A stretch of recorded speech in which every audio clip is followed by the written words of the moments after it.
అందరూ కూడా దాదాపు 80% సభ్యులు మన అచ్చెన్నాయుడు గారి దగ్గర నుంచి మీ దగ్గర నుంచి చంద్రబాబు నాయుడు గారి దగ్గర నుంచి అందరూ కూడా ఏదో ఒక రకంగా క్షోభ అనుభవించిన వాళ్ళు బాధలు అనుభవించిన వాళ్ళు సోషల్ మీడియా అబ్యూస్ని భరించలేని నాటి 100% అందరూ ఏదో ఒక విధంగా సోషల్ మీడియా అబ్యూస్ అయితే జరిగింది. ఇలాంటి పరిస్థితుల్లో మనందరం కలిసికట్టుగా ఉండి ప్రజాస్వామ్యాన్ని కాపాడినందుకు మనస్ఫూర్తిగా ఈ సభకు నేను మనస్ఫూర్తిగా ధన్యవాదాలు చెప్పుకోండి మీ తరఫున.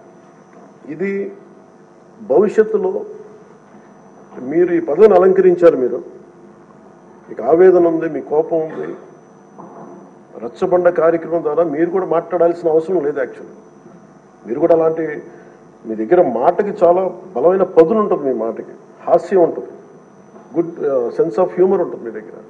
కానీ రచ్చబండ అనే ఒకటి కార్యక్రమం మీరు ప్రారంభించాలి అంటే ఎంత విసిగిపోతే మీరు ప్రారంభిస్తారు, ఎంత నిస్సహాయత ఉంటే ప్రారంభిస్తారు. నేను చాలాసార్లు అనుకుని ఇంత అడ్డగోలుగా క్రిమినలైజేషన్ ఆఫ్ పాలిటిక్స్ జరిగితే ఎవరు రారాలు అనుకునేవాడిని. నేను ఎప్పుడు ఒకటే నమ్మాను, సైంటిఫిక్ మన Newton's third law, for every action there is an equal and opposite reaction అని. అలాగే కర్మ ఎవరిని వదలదని. మిమ్మల్ని ఎవరైతే మీకు అడుగు పెట్టనివ్వం, మీ నియోజకవర్గంలో మిమ్మల్ని అడుగు పెట్టనివ్వం, మిమ్మల్ని అడుగు పెట్టనివ్వం అని చెప్పి ఛాలెంజ్ చేసిన వాళ్ళు ఈరోజు అడుగు పెట్టలేకపోయారు. కర్మ అంత బలంగా ఉంటుంది. 56,777 ఓట్లతోటి దాదాపు 59.80% ఓటుతోటి గెలిచి మీరు ఎమ్మెల్యేకి వచ్చారు ఉండి నియోజకవర్గం.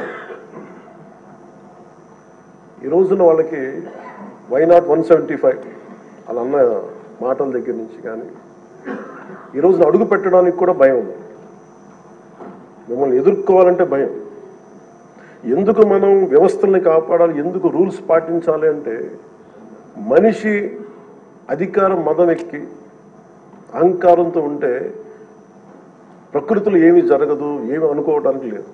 దానికి నిదర్శనమే సభ, దానికి నిదర్శనమే మిమ్మల్ని ఎంత హింసించి మీరు డిప్యూటీ స్పీకర్గా 14 ఏళ్ళు సుదీర్ఘమైన అనుభవం ఉండి ఒక నవ నిర్మాణాన్ని సైబరాబాద్ లాంటి ఒక కొత్త నిర్మాణాన్ని సిటీని నిర్మించిన ఒక అనుభవజ్ఞులు ఆయన ఇబ్బందులు పాలు చేసి జైల్లో పెట్టి నలిపి, నాకు చాలా భయం ఉండింది. మిమ్మల్ని అరెస్ట్ చేసినప్పుడు మీరు ఎట్లా వస్తారో బయటకు, అంత భయం ఎలా ఉండిందో. గౌరవ ముఖ్యమంత్రి గారిని ఆ రోజున అరెస్ట్ చేసినప్పుడు నాకు చాలా ఆవేదన ఉండింది. ఏం జరుగుతుందో లోపల, ఏం చేస్తారు. ఒక ఎంపీగా మిమ్మల్ని ఇలా చేయగలిగినప్పుడు ఆయన్ని కూర్చోబెట్టి రాష్ట్రంలో ఏమేం చేస్తారన్నది నిజంగా ఆవేదన. అది ఆ రోజు తగులుకు నాకు అనిపించింది. ఈ రోజున అందరం బయటకు వచ్చి నిలబడ్డాం. దేనికి? ఇది ఒక చంద్రబాబు గారి కోసం, మీకోసం కదా, ప్రజాస్వామ్యాన్ని నిలబెట్టాలని. ప్రజాస్వామ్యం it should be eternal vigilance. మనకి ఎటర్నల్ అంటే నిరంతర పహారా లేకపోతే మనకి